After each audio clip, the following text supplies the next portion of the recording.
This week's story is The Paperboy by Dav Pilkey.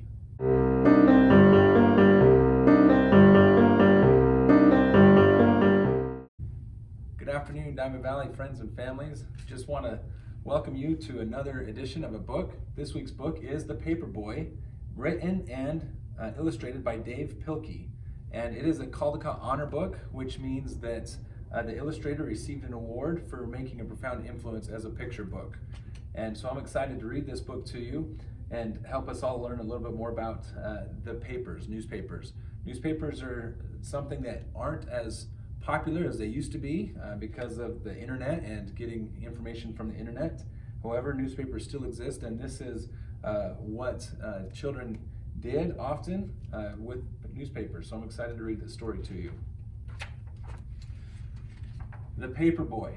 You can see here at the start, there is a loading warehouse. This is where the newspapers are printed, and then there's stacks and stacks and stacks of newspapers, and a truck backs up to it and gets a bunch of newspapers here and drives all through the countryside, because before internet, that's how people out in the countryside got their information, was through newspapers.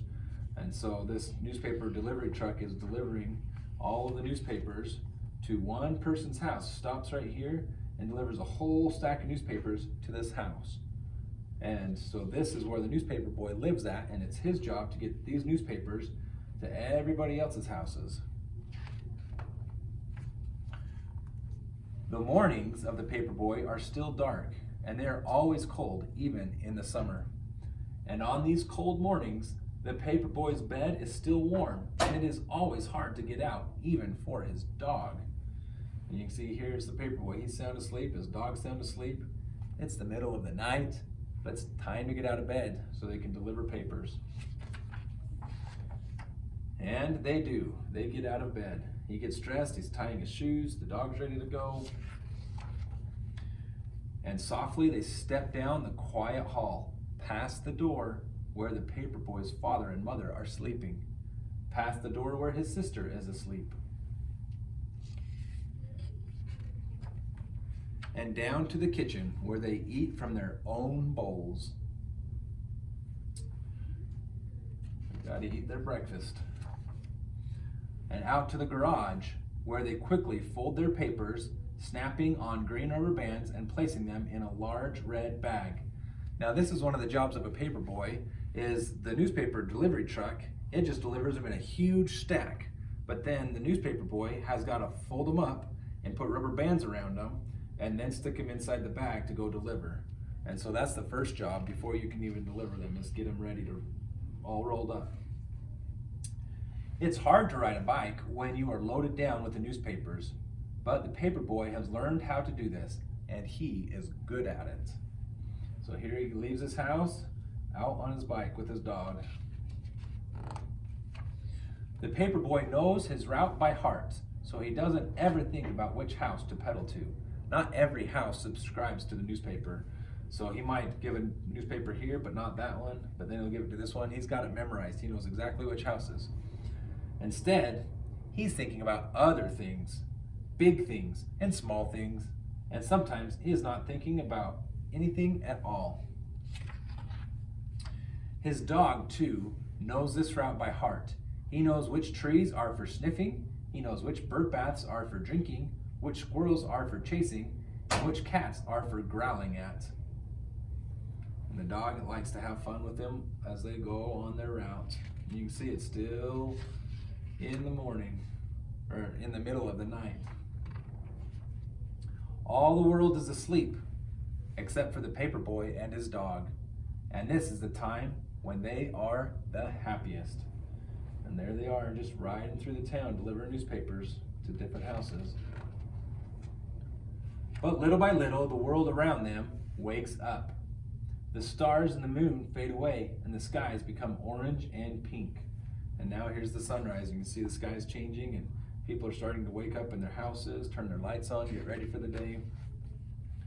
And when the paperboy has delivered his last newspaper, he and his dog race home, and his empty red bag flaps behind him in the cold morning air. And now you can see it's sunrise, and the sun's up, and he's on his way home. Soon, they are back home. It is still dark inside, but the sounds of morning are all around. His father and mother are awake and talking softly in their bed, and his sister is downstairs watching cartoons. And back inside his own room, the paperboy pulls down his shade and crawls back into his bed, which is still warm. And there he is. He's taking his clothes off, gotten back into his jammies. The dog's asleep. He's asleep. And while all the world is waking up, the paperboy is going back to sleep, and his dog is sleeping too. Their work is done. And now is the time for dreaming, and he's back asleep. I like this story because I was a paperboy when I grew up. I had the opportunity to do the same thing that this paperboy did. I would have to wake up super early in the morning and fold papers. I got to deliver with my grandpa. We lived in a town that the houses were very, very far apart, and it was too far to ride your bike. And so we drove in the car. My grandpa would drive and would listen to classical radio music, and I would be the one that would throw the papers out of the car window onto the porches of the houses as we drove past. And I remember that, and I remember what it was like. Those are things that sometimes we take for granted. Getting a newspaper, we're like, oh great, we can read all sorts of stuff. We can read about sports, or we can read about current events and see the things that are going to be on TV, or whatever we want to see in the newspaper.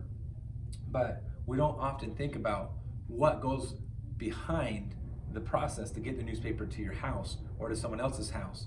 And there's a lot of people that work, from the people that work all through the night to print the paper, to delivering it to the boy's house, to the boy folding it up. There's a lot of work that goes behind that, and there's a lot of things that go behind the work in a lot of things. For example, cell phones. We go and think we just buy it at the store, but somebody had to engineer it and design it and think about it. And they develop computer chips, processing chips, and the cameras that go in the phone, and the speakers and the microphone. They had to design how to put it all together, and then a company had to build it and take the engineer's designs and actually manufacture it. And then it had to get shipped out to different stores, retailers, and then you can go and you can buy it at the store. There's things like that that always happen. You could think about milk that you buy at the store.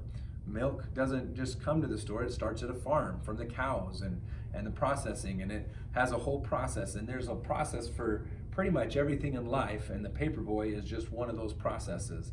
And I was grateful that I could be a part of it and share this story with you today, and hopefully you learned something, and that you think about the process, that the things that you use every day in your life, there's lots of people that had to play a part in that process before it got to you. And so that's this story. Thanks, and we'll see you next week.